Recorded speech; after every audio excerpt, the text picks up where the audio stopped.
Assalamualaikum warahmatullahi wabarakatuh. Perkenalkan, nama saya Uti Febriadi, NIM 230202600012. Prodi Hukum Pidana Islam, Fakultas Syariah dan Hukum, mata kuliah PPKN. Di sini saya akan menjelaskan tentang pengertian moderasi beragama, kemudian tolak ukur moderasi beragama, organisasi apa saja yang diduga tidak moderat, kemudian manfaat moderasi beragama. Oke, kita langsung saja pada pembahasan yang pertama, yaitu pengertian moderasi.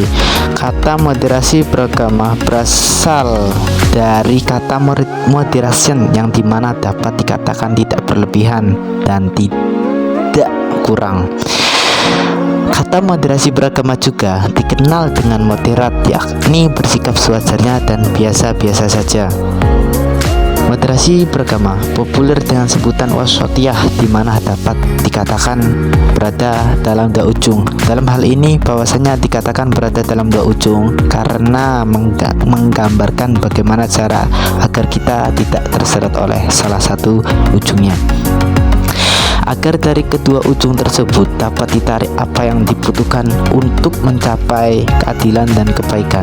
Dalam hal ini, kita tidak perlu bertentangan dan kubuh lain jika hanya menimbulkan sesuatu kekacauan. Menekankan pemahaman moderasi beragama sebagai wasatiyah memberikan landasan untuk menciptakan harmoni dan kesepahaman di antara masyarakat yang beragam, dengan menghargai keberagaman dan menghindari ekstremisme. Kita dapat membentuk masyarakat yang inklusif dan damai. Kita perlu mengambil suatu jalan yang mampu memberi suatu solusi untuk mengarahkan kita kepada kebaikan. Jadi yang dinamakan moderasi beragama adalah jalan tengah, atau biasa disebut dengan moderat, itu bersifat sewajarnya, biasa-biasa saja, tidak lebih, tidak kurang. Kemudian tolak ukur moderasi beragama. Kemajemukan di Indonesia tidak bisa hanya disikapi dengan prinsip keadilan, melainkan juga dengan prinsip kebaikan. Keadilan adalah keseimbangan dan ketidakberpihakan dalam menata kehidupan dengan asas hukum dan kepastian di dalamnya. Akan tetapi, keadilan atas adanya hukum formalitas hitam putih secara rigid juga tidak cukup jika tidak dibarengi dengan kebaikan, yaitu unsur yang juga melandasi prinsip keadilan.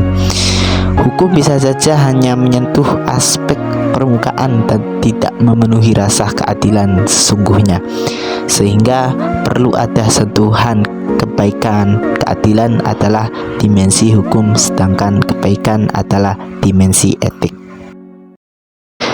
Berikut adalah tolak ukur moderasi beragama, yaitu yang pertama, seberapa kuat kembalinya penganut agama kembali pada inti pokok ajaran, yaitu nilai kemanusiaan. Melalui kemanusiaan, maka perbedaan agama di tengah masyarakat bukan menjadi persoalan mengganggu keharmonisan. Nah, yang kedua yaitu kesepakatan bersama. Melalui kesepakatan bersama menunjukkan kerjasama di antara sesama manusia yang beragam, karena bagaimanapun manusia memiliki ciptakan Tuhan yang Maha Esa untuk membuat sesama manusia saling menyempurnakan. Keragaman itu adalah kehendak Tuhan, karena manusia yang beragam membutuhkan kesepakatan. Inti pokok ajaran agama, bagaimana setiap kita tunduk dan taat terhadap kesepakatan bersama. Yang ketiga ada ketertiban umum. Manusia yang beragam latar belakang agar bisa tertib, yang bisa memicu suasana beragam yang moderat. Tujuan agama dihadirkan agar tercipta ketertiban umum di tengah kehidupan bersama yang beragam. Hal kedua yang menjadi tolak ukur adalah kesepakatan komitmen. Inti ajaran Islam, Karena kita beragam dan keragaman ini adalah sunnah, maka menjaga ketertiban dan kedamaian bisa terwujud dengan menjaga komitmen.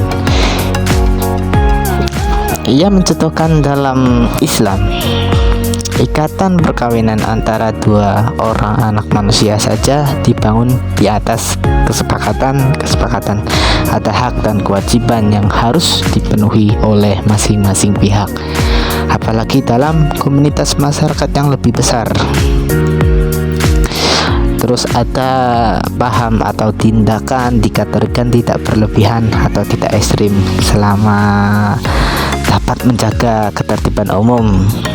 Kalau ada di antara kita yang mengatasnamakan agama lalu kemudian secara sepihak memaksakan diri, pandangan atau tindakan kemudian menimbulkan ancaman dan gangguan terhadap ketertiban umum, maka disitulah kita bisa mengatakan sudah berlebih-lebihan. Kemudian ada organisasi yang diduga tidak moderat. Pasca reformasi yang ditandai dengan terbukanya keran demokratisasi telah menjadi lahan subur tumbuhnya kelompok Islam radikal.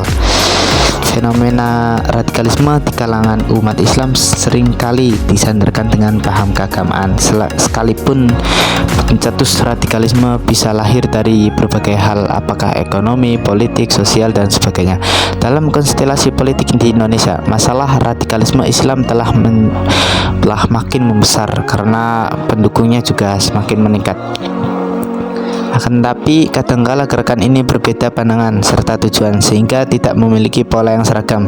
Ada yang sekedar memperjuangkan implementasi syariat Islam tanpa keharusan mendirikan negara Islam, namun ada pula yang memperjuangkan berdirinya negara Islam di Indonesia ini, tergantung sudut pandang penganutnya. Pola organisasi mereka juga beragam, mulai dari gerakan moral ideologi seperti MMI atau yang disebut dengan Majelis Mujahidin Indonesia, kemudian Hizbut Tahrir Indonesia yang mengarah pada gaya militer seperti Laskar Jihad, Front Pembela Islam, dan Front Pemuda Islam Surakarta.